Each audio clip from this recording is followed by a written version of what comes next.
Okay, today's story, friends, I want to read to you as follows. You've heard the bottom line of the story many times, no doubt, but Ashgacha brought this in the mikveh the other day. I was cleaning up papers on the top of the shelf in the coat, the closet, and there was this excerpt of a sikha from the daily sikha they play in yeshiva, and I love how long it's lying there. It's from Yud Shvat 1965. So here's a picture. It's the most unusual thing. This is Rabbi Moishe Pilov. This person is Sheina, great-grandfather, Sheina Getzi's Markowitz's great-grandfather. Yeah, he was the Rav in Melbourne. He died in Yom Kippur, on Yom Kippur.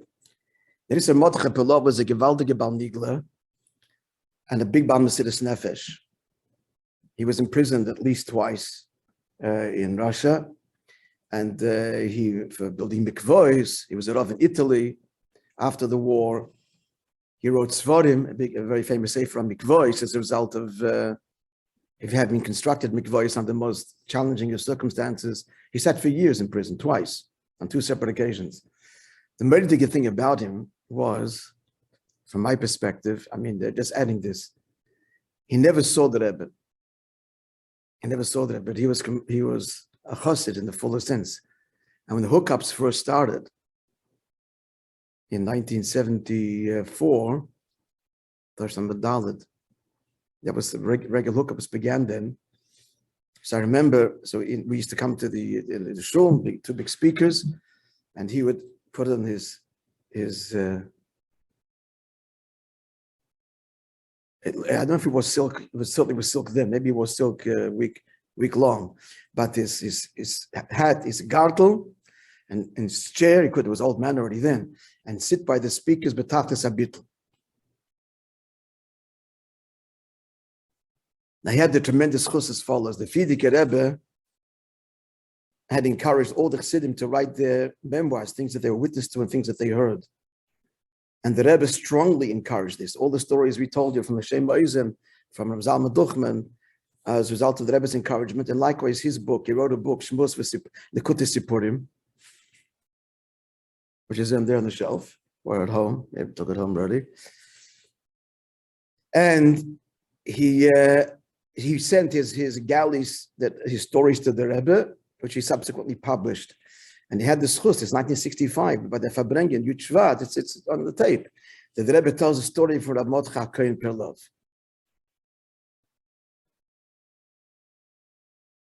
So here's the story. So he 10 years, I think, at least, he learned the Timche Timimim, maybe longer.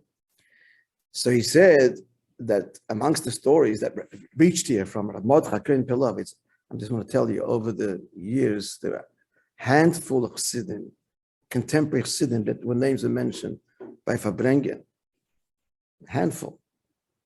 And living, maybe you're the only one. The Folakan, Yil's father was once mentioned. I don't know, many more. Pinya Altes after he passed away, but a very, very rare thing. So amongst the stories that came here, he says there's a word that he heard from the Mashgiach, Rabbi Michal Bliner. It was called the Michal der Alte and Michal Nevler. And here's a picture of him. I'm first going to show it over here. The Michal der Alte. So he was, I think it was the Mashpia Neville. It was the Rav in Neville. The Sheikhet in Neville. He was the Sheikhet in Neville, but the Rebbe Rashab wanted him to come to be Mashpia in the newly established Timche Timimim. So they didn't want, but at the end he did.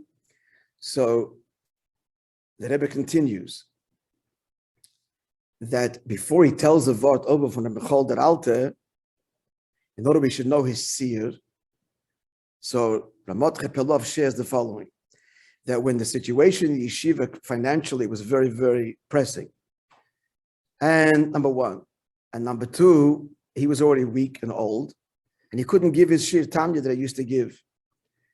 So they thought, Dan Holler was questioning whether he should should be continued to receive his salary.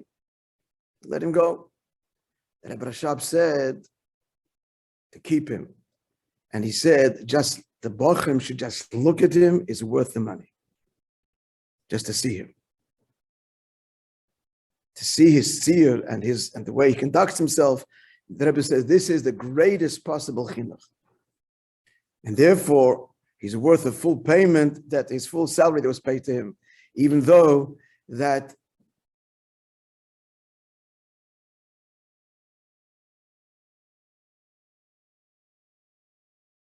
there was a tremendous shortage of money,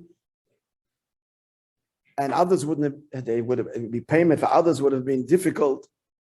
We give a share nigli, and Chassidus would had to let go some of the teachers, but to keep Rabbi Michal, it was worth the money. To give you an idea. Okay, many stories about him. He was famous also for his involvement with the Bach and Pasha Begashmias. Begashmias, torn shoes, clothing for them. He himself was completely mufshat from Elam Hazan. Completely mufshat. Clothing, these things. Things should be under the button properly. A famous story with him. But the Bach's Gashmias was for him. So that's all introduction to this beloved Michal der Alte. So he used to say a word, and the Rebbe says probably not just the Matche Pelov heard it, but other also heard it. And so that will continue tomorrow, the word that they used to say, often by the Shurim Chassidus, and I guess by the Fabrengens as well. And then I want to share with you how the Rebbe touched out, explains this word to the Chassidim then, 1965, Yud Shvat. It's like a window into a Lubavitch. You'll see, and each one will apply to themselves. All right, folks, have a wonderful day. Today is my birthday.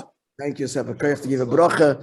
Each one should be blessed with Bona Chai Mezain de Revicha, Siddish Nachas from children, grandchildren, good health, and good panos, and all three in abundance. And we should be good in the Rebbe Nachas Ruach and grow in all good things. Begashmis and Baruchnis.